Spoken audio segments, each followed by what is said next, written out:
আমন্ত্রণ চ্যানেল 9 সারাবেলায় সবাইকে স্বাগত জানাচ্ছি আমি শাখাওয়াত সুমন। ফেব্রুয়ারির নির্বাচন শান্তিপূর্ণ, উৎসবমুখর ও আনন্দময় করতে সশস্ত্র বাহিনীর সহযোগিতা চেয়েছেন প্রধান উপদেষ্টা। দুপুরে মিরপুরে সামরিক বাহিনীর কমান্ড ও স্টাফ কলেজে গ্রাজুয়েশন সনদ বিতরণ অনুষ্ঠানে তিনি একথা বলেন। জুলাই অভ্যুত্থানে সামরিক বাহিনী সম্মুখে থেকে সঠিক সময়ে সঠিক সিদ্ধান্ত নিয়েছিল বলেও মন্তব্য করেন প্রধান উপদেষ্টা। আরও থাকছে প্রতিবেদনে। ডিফেন্স সার্ভিস কমান্ড ও স্টাফ কলেজের কোর্স 2025 গ্রাজুয়েশন সনদ বিতরণ অনুষ্ঠান। অংশ নেন বাংলাদেশ সহ 24টি দেশের সামরিক বাহিনীর তরুণ অফিসাররা। দুপুরে অনুষ্ঠানে প্রধান অতিথি হিসেবে যোগ দিয়ে কোর্স সম্পন্নকারী অফিসারদের সনদ তুলে দেন প্রধান উপদেষ্টা। গ্রাজুয়েশন সেরিমনির বক্তৃতায় তরুণ অফিসারদের অর্জিত জ্ঞান এবং অভিজ্ঞতা কাজে লাগিয়ে দেশ ও জাতির কল্যাণে ভূমিকা রাখার আহ্বান জানান প্রধান উপদেষ্টা। This is a great learning process. This institution, this time, you are lucky to have all this in one go. So I congratulate you for that. I hope all our nations will pursue the path so that the desires of the people are reflected in the work of their governments. এ সময় আসন্ন ত্রয়োদশ জাতীয় নির্বাচনকে উৎসবমুখর করতে সশস্ত্র বাহিনীর সহযোগিতা চান তিনি। Now the time for election, we are looking forward to it, and we announce the date for February. Again, we need the support from our armed forces, from our police, in law enforcing agencies, all types, because it is a big undertaking coming from an uprising, moving to an election, which will be peaceful, kind of celebration, mood of happiness and being together, still expressing our own desires and aspirations. এবারের কোর্সে অংশ নেন বাংলাদেশ, চীন, ভারত, তুরস্ক ও পাকিস্তান সহ বিশ্বের 24টি দেশের 311 জন তরুণ সামরিক অফিসার। শাখাওয়াত সুমন, চ্যানেল 9। সুষ্ঠু ও গ্রহণযোগ্য নির্বাচন আয়োজনে শুধু নির্বাচন কমিশন নয়, রাজনৈতিক দলগুলোও জাতির কাছে ওয়াদাবদ্ধ বলে জানিয়েছেন প্রধান নির্বাচন কমিশনার AMM নাসির উদ্দিন। রাজধানীর আগারগাঁওয়ে নির্বাচন ভবনে 2 সেশনে বিএনপি, জামাত ও এনসিপি সহ মোট 13টি রাজনৈতিক দলের সাথে সংলাপে একথা বলেন তিনি। আপনারা সবাই কিন্তু জাতির কাছে ওয়াদাবদ্ধ একটা সুন্দর, ক্রেডিবল, গ্রহণযোগ্য নির্বাচন নিশ্চিত করার জন্য আপনারাও ওয়াদাবদ্ধ। আমি কাউকে শুনি নাই যে আমরা একটা গ্রহণযোগ্য নির্বাচন চাই না, এমন কোনো বক্তব্য কোনো রাজনৈতিক দল দেয় না। সবাই কিন্তু একটা সুন্দর, গ্রহণযোগ্য, একটা ক্রেডিবল নির্বাচনের জন্য জাতির কাছে ওয়াদা দিয়েছেন এবং সবাই।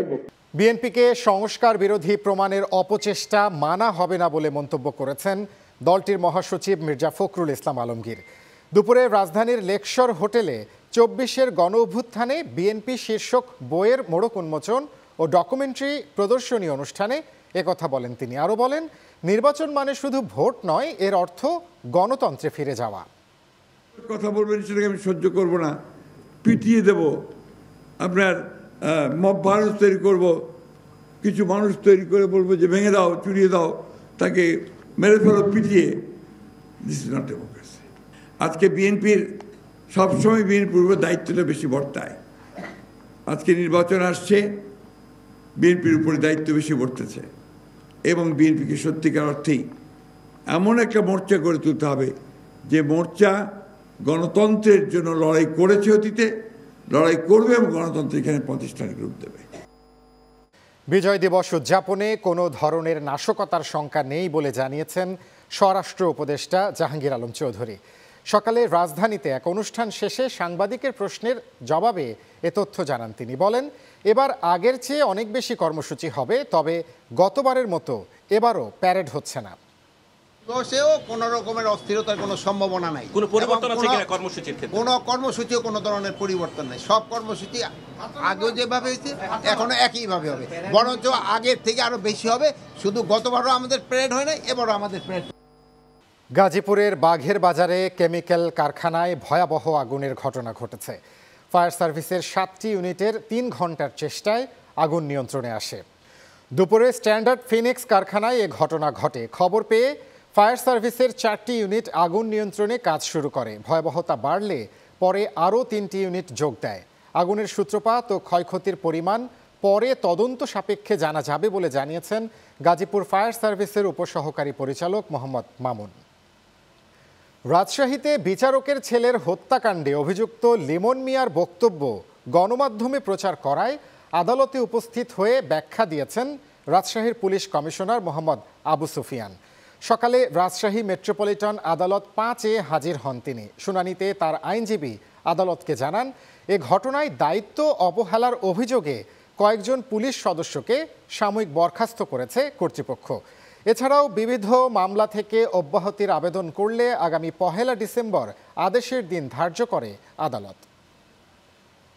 শীতকালীন অবকাশের সময় বেগম রোকেয়া বিশ্ববিদ্যালয় কেন্দ্রীয় ছাত্র সংসদ ব্রাকসু নির্বাচনের তফসিল প্রত্যাখ্যান করেছে শিক্ষার্থীরা।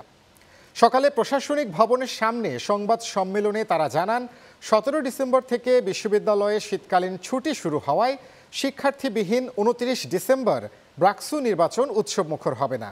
এ সময় তফসিল সংশোধন করে ডিসেম্বরের প্রথম সপ্তাহে নির্বাচনের দাবি জানান তারা। ফসিল গ্যাস উত্তোলনের দ্রুত সম্প্রসারণ জলবায়ু লক্ষ্য অর্জনের জন্য গুরুতর হুমকি।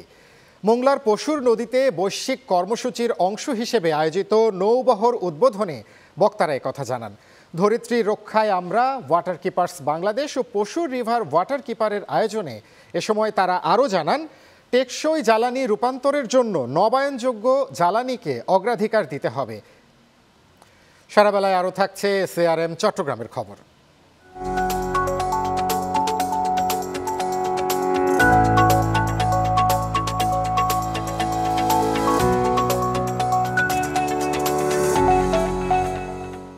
চট্টগ্রামে বিশেষ অভিযান চালিয়ে দেশি বিদেশি আগ্নেয়াস্ত্র ও গুলিসহ 3 জনকে গ্রেফতার করেছে জেলা গোয়েন্দা পুলিশ।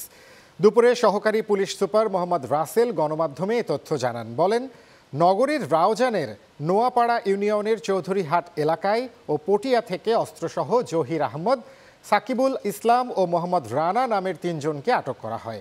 তাদের বিরুদ্ধে আইনগত ব্যবস্থা গ্রহণের প্রস্তুতি চলছে। চট্টগ্রামের সন্দ্বীপে বিএনপির 31 দফা বাস্তবায়নে গণসমাবেশ করেছে বিএনপি ও অঙ্গ সংগঠনের নেতাকর্মীরা। সকালে পৌরসভা মার্কেটে চট্টগ্রাম 3 আসনের বিএনপি মনোনয়ন প্রত্যাশী তারিকুল ইসলাম তেনজিং এর নেতৃত্বে সমাবেশ অনুষ্ঠিত হয়। সভায় তেনজিং বলেন, আগামী নির্বাচনে দলীয় মনোনয়ন পেলে সন্দ্বীপকে মাদকমুক্ত ও সন্ত্রাসমুক্ত আধুনিক উপজেলা হিসেবে গড়ে তোলা হবে। আর এই ছিল আজকের সারাবেলায়। পরবর্তী আয়োজন দেখার আমন্ত্রণ জানিয়ে বিদায় নিচ্ছি আমি সাখাওয়াত সুমন। এতক্ষণ সঙ্গে থাকার জন্য ধন্যবাদ।